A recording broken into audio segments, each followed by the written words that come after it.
vamos falar sobre uma batalha que define a nossa era, uma que acontece todos os dias pela nossa atenção. De um lado, você tem o brilho rápido, passageiro, dos likes nas redes sociais. Do outro, o trabalho lento e profundo da ciência, que realmente tem o poder de mudar o futuro. A grande questão é, onde é que a gente, como sociedade, está colocando nosso dinheiro? E, mais importante, nossa admiração. E olha, o contraste é gritante. A gente vê o tempo todo influenciadores digitais transformando a atenção em dinheiro, o que é um modelo de negócio. E, ao mesmo tempo, em outro universo, temos cientistas, pesquisadores, que muitas vezes precisam lutar, e lutar muito, por verbas básicas para continuar projetos que poderiam literalmente salvar vidas. Essa diferença já diz tudo sobre as nossas prioridades. E para a gente entender o custo real, o peso desse desequilíbrio, vamos mergulhar numa história que é, francamente, um soco no estômago. Um caso que está no centro de toda essa análise. A história toda gira em torno de uma única palavra: polilamina. Pode não parecer nada demais, né? Mas imagine só, um material desenvolvido aqui no Brasil, com a capacidade de ajudar na regeneração de tecidos, de órgãos, era um avanço científico gigantesco, algo que estava nas nossas mãos. A pessoa por trás disso é a pesquisadora Tatiana Coelho de Sampaio. O trabalho dela com essa descoberta prometia, nada menos, que uma revolução na medicina regenerativa. Era uma tecnologia com o potencial para colocar o Brasil na liderança global de uma área importantíssima.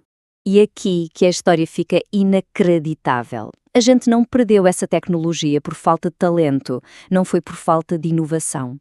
A patente internacional foi simplesmente abandonada por falta de dinheiro para pagar as taxas em dólares e em euros. Uma decisão burocrática, fruto de cortes no orçamento, jogou fora um avanço científico de potencial mundial. E essa citação, tirada direto da análise que usamos, ela resume o impacto disso tudo de uma forma brilhante e dolorosa. A pergunta não é sobre um culpado, um indivíduo, ela questiona todo um sistema, as prioridades de um país inteiro. Então, a pergunta é: como é que um país chega a esse ponto? Como se perde um potencial prémio Nobel por causa de taxas de patente? Bom, a resposta parece estar num padrão, num sistema que se retroalimenta. Basicamente, é uma escolha política. Onde o dinheiro vai? Para o que distrai ou para o que transforma? A análise chama isso de financiamento da futilidade. É quando a gente vê recursos públicos indo com muito mais facilidade para eventos, para entretenimento de curto prazo, enquanto a ciência, que é a base da nossa saúde e da nossa evolução, fica implorando por apoio. E esse tipo de financiamento acaba criando uma sociedade que não valoriza aquilo que não entende de imediato. A gente perde a capacidade de se indignar com as coisas certas. Confundimos o ato de consumir entretenimento com o de contribuir de fato para algo maior. É um ciclo vicioso. E para a gente ter uma ideia do tamanho do problema em números, chegamos a esse valor: 11,7 bilhões de reais. E esse não é um número abstrato, não. Segundo a análise, esse é o rombo, o montante que a ciência e as universidades brasileiras deixaram de receber desde 2015. Isso afeta diretamente mais de 100 mil pesquisadores. É um valor que não só teria pago a patente da polilaminina, mas que poderia ter evitado a famosa fuga de cérebros, a perda dos nossos melhores cientistas para outros países. Certo, o diagnóstico é duro, a gente já entendeu. Mas e a solução? Existe uma saída? Felizmente, a análise que estamos explorando também traz uma proposta, uma ideia bem visionária para quebrar esse ciclo. E a sacada aqui é genial. Não é tentar convencer quem já está convencido. A ideia é levar a ciência até onde as pessoas já estão. É uma espécie de marketing de guerrilha científico. Ao invés de esperar o público ir até aos laboratórios e universidades, a gente leva o conhecimento até aos grandes eventos culturais. E a arquitetura dessa revolução silenciosa é brilhante. Funciona em 2 passos. Primeiro, você captura a atenção. Pega o público que já está ali, num show, num festival. E segundo, você usa a beleza, a arte daquele evento, como uma porta de entrada para ideias complexas. Pensa num show de luzes incrível e no meio dele uma explicação sobre física quântica. O objetivo final é esse, é transformar uma experiência que seria de entretenimento passivo em um momento de epifania coletiva. A pessoa chega para dançar, para se divertir e sai de lá pensando sobre a própria natureza da realidade. Isso é elevar a experiência a um outro nível.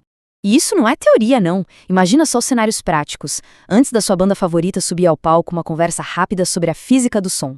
Ou, na estreia de um filme super esperado, um pré-show sobre a química das emoções que o cinema provoca. Ou até numa festa junina, uma explicação sobre a astronomia dos solstícios.